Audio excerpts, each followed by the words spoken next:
Assalamualaikum warahmatullahi wabarakatuh. Halo semuanya, saya Ihsan Nur Fadli akan mempresentasikan hasil makalah kami, yang dimana kelompok kami ada saya sendiri dan rekan saya Dinda Puji Dwi Aryani. Adapun judul makalah kami yakni elemen perubahan kurikulum MI. Baiklah, untuk mempersingkat waktu saya akan mempresentasikan hasil makalah kami. Latar belakang.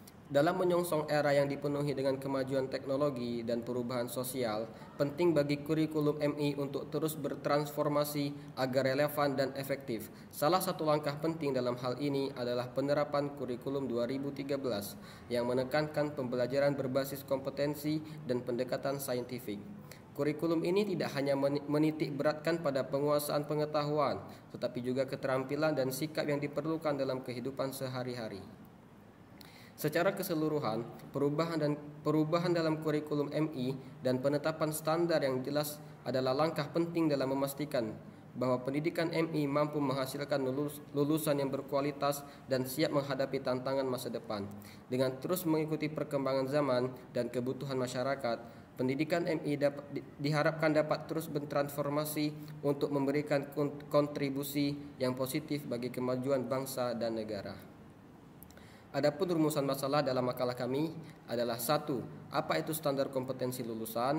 2. Apa itu standar isi? 3. Apa itu standar proses? 4. Apa itu standar penilaian?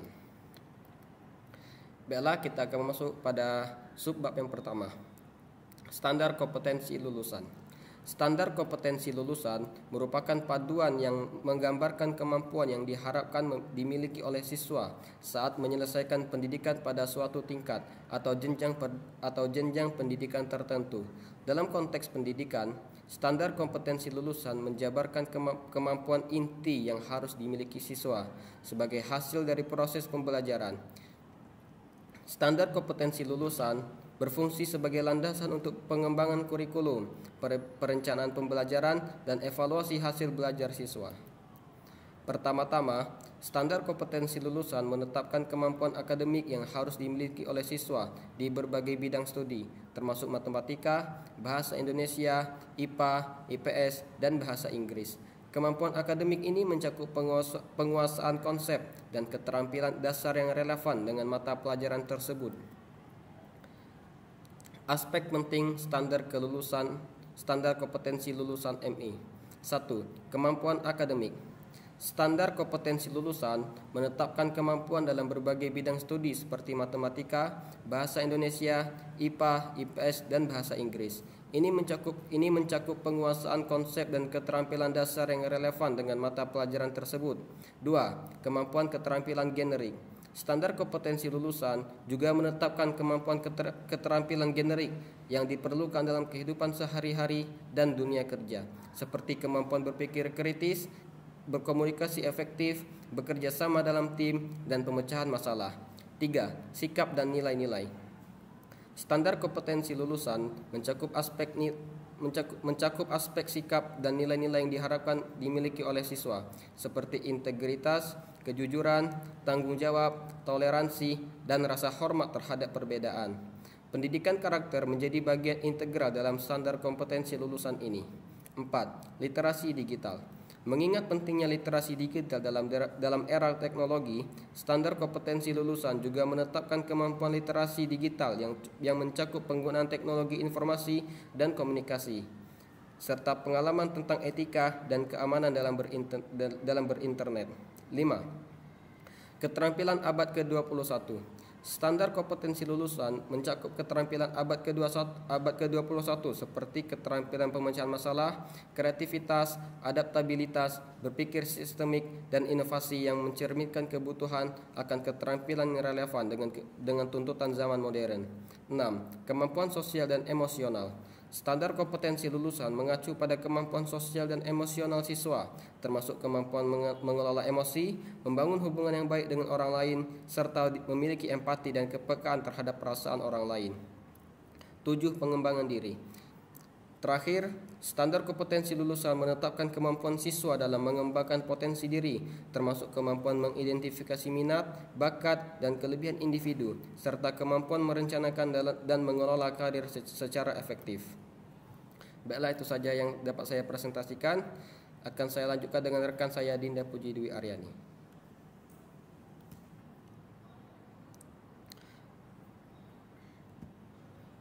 Baiklah, maaf sebelumnya, saya akan melanjutkan lagi materi sebelumnya. Subbab yang kedua, standar isi. Standar isi merupakan pedoman yang menetapkan materi pembelajaran yang harus diajarkan dalam suatu kurikulum pendidikan. Standar isi menggambarkan kompetensi yang harus dicapai oleh siswa dalam setiap jenjang pendidikan. Dengan kata lain, standar isi menetapkan materi pembelajaran yang harus disampaikan kepada siswa untuk mencapai tujuan pendidikan yang diinginkan. Komponen utama standar isi. 1. Mata pelajaran. Standar isi mengidentifikasi mata pelajaran yang harus diajarkan di setiap tingkatan pendidikan. Ini termasuk matematika, bahasa Indonesia, IPA, IPS, seni, olahraga, dan lain-lain. Setiap mata pelajaran memiliki uraian materi yang spesifik sesuai dengan tingkat perkembangan kognitif dan kebutuhan siswa. 2. Standar kompetensi. Standar isi menetapkan standar kompetensi yang harus dicapai oleh siswa dalam setiap mata pelajaran. Standar kompetensi ini mencakup pengetahuan, keterampilan, dan sikap yang harus dimiliki siswa sebagai hasil dari pembelajaran. 3. Kompetensi dasar. Standar isi menetapkan kompetensi dasar atau kompetensi inti yang menjadi fokus utama pembelajaran di setiap mata pelajaran. Kompetensi dasar ini mencakup konsep-konsep dan keterampilan dasar yang harus dikuasai oleh siswa dalam mata pelajaran tersebut. 4. Pencapaian belajar minimal. Standar isi menetapkan pencapaian belajar minimal yang harus dicapai oleh siswa di setiap tingkat pendidikan. Pencapaian belajar minimal ini merupakan standar yang harus dipenuhi oleh semua siswa sebagai syarat kelulusan. 5. Waktu pembelajaran. Standar isi mencakup pengaturan waktu pembelajaran untuk setiap mata pelajaran, termasuk jumlah jam pelajaran yang diperuntukkan untuk setiap mata pelajaran dalam 1 minggu atau 1 semester. 6. Kriteria evaluasi. Standar isi menetapkan kriteria evaluasi hasil belajar siswa, termasuk jenis-jenis tes dan penilaian yang digunakan untuk mengukur pencapaian kompetensi siswa. Baiklah, sampai itu saja. Materi selanjutnya akan dipresentasikan oleh rekan saya Dinda Puji Dwi Aryani. Baiklah, saya Dinda Puji Dwi Aryani. Di sini saya akan melanjutkan presentasi dari Saudara Ihsan Nur Fadli tadi, yaitu standar proses. Standar proses dalam pendidikan merujuk pada metode dan prosedur yang digunakan dalam proses pembelajaran untuk mencapai tujuan pendidikan yang telah ditetapkan. Standar proses membantu mengatur bagaimana pengajaran dan pembelajaran dilakukan di kelas, serta memberikan panduan bagi guru dalam merancang dan melaksanakan pembelajaran yang efektif. Komponen utama standar proses. 1. Pendekatan pembelajaran. Standar proses mencakup penggunaan pendekatan pembelajaran yang sesuai dengan karakteristik siswa dan tujuan pembelajaran yang ingin dicapai. Pendekatan ini dapat mencakup pembelajaran berbasis masalah, pembelajaran kooperatif, atau pembelajaran berbasis proyek sesuai dengan kebutuhan dan situasi pembelajaran yang ada. 2. Metode pembelajaran. Standar proses menetapkan penggunaan metode pembelajaran yang bervariasi untuk memfasilitasi pemahaman dan penguasaan konsep oleh siswa. Metode ini dapat mencakup ceramah, diskusi kelompok, penugasan individu, demonstrasi, simulasi, dan praktik langsung. 3. Media pembelajaran. Standar proses mengatur penggunaan media pembelajaran yang tepat, termasuk buku, teks, multimedia, perangkat lunak pendidikan, dan sumber belajar lainnya. Pemilihan media pembelajaran yang sesuai dapat membantu meningkatkan minat dan pemahaman siswa terhadap materi yang diajarkan. 4. Penggunaan teknologi. Standar proses mencakup penggunaan teknologi dalam pembelajaran, termasuk penggunaan komputer, internet, dan perangkat digital lainnya. Integrasi teknologi dalam pembelajaran dapat meningkatkan keterlibatan siswa dan memfasilitasi akses terhadap informasi yang relevan. 5. Strategi diferensiasi pembelajaran. Standar proses menetapkan penggunaan strategi diferensiasi pembelajaran untuk memenuhi kebutuhan belajar yang beragam dari siswa. Guru perlu mengidentifikasi kebutuhan individu siswa dan menyediakan pendekatan pembelajaran yang sesuai dengan tingkat pemahaman dan minat mereka. 6. Evaluasi pembelajaran. Standar proses mencakup penggunaan evaluasi formatif dan sumatif untuk mengukur pencapaian siswa dalam proses pembelajaran. Evaluasi formatif dilakukan selama proses pembelajaran untuk memberikan umpan balik kepada siswa dan guru, sementara evaluasi sumatif dilakukan pada akhir pembelajaran untuk menilai pencapaian akhir siswa. Standar penilaian. Dalam konteks pendidikan madrasah ibtidaiyah adalah pedoman yang mengatur cara penilaian yang dilakukan dalam proses pembelajaran. Standar penilaian memberikan kerangka bagi guru dalam menilai kemajuan siswa secara konsisten, adil, dan relevan dengan tujuan pembelajaran. 1. Kerangka kerja penilaian. Standar penilaian mencakup kerangka kerja penilaian yang jelas, termasuk tujuan penilaian, kriteria penilaian, dan indikator pencapaian yang spesifik. Hal ini memastikan bahwa penilaian dilakukan dengan mengacu pada standar yang telah ditetapkan sebelumnya, sehingga hasilnya dapat diinterpretasikan juga. 2. Jenis-jenis penilaian. Standar penilaian menetapkan jenis-jenis penilaian yang digunakan, termasuk penilaian formatif dan sumatif.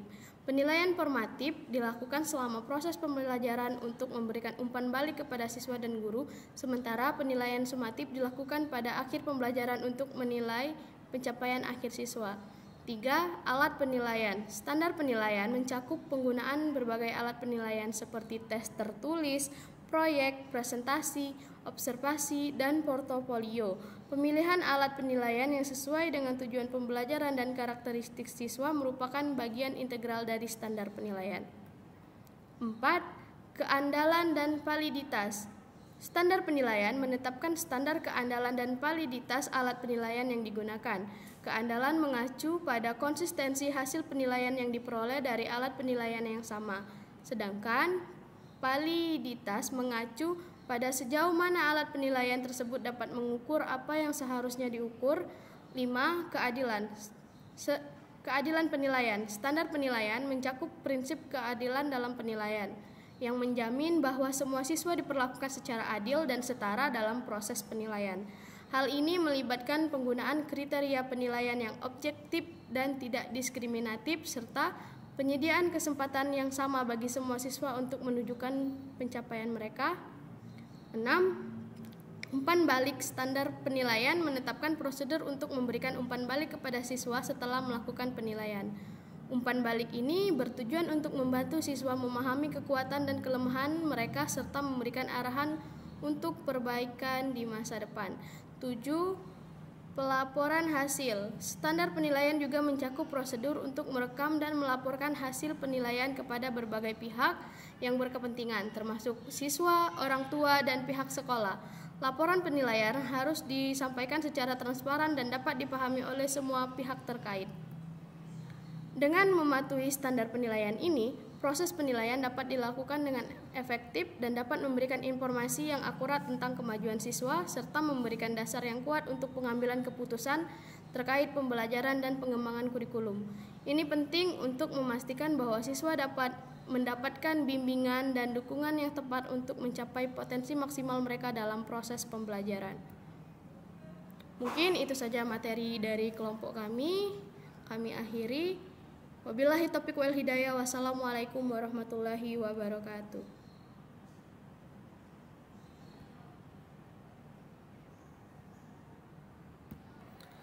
Baiklah, itu saja yang dapat kelompok kami sampaikan. Lebih dan kurang kami mohon maaf apabila ada kata salah. Marilah sama-sama kita memohon kepada Allah Subhanahu wa taala. Wabillahi taufiq wal hidayah. Wassalamualaikum warahmatullahi wabarakatuh. Aku sudah ngucap salam.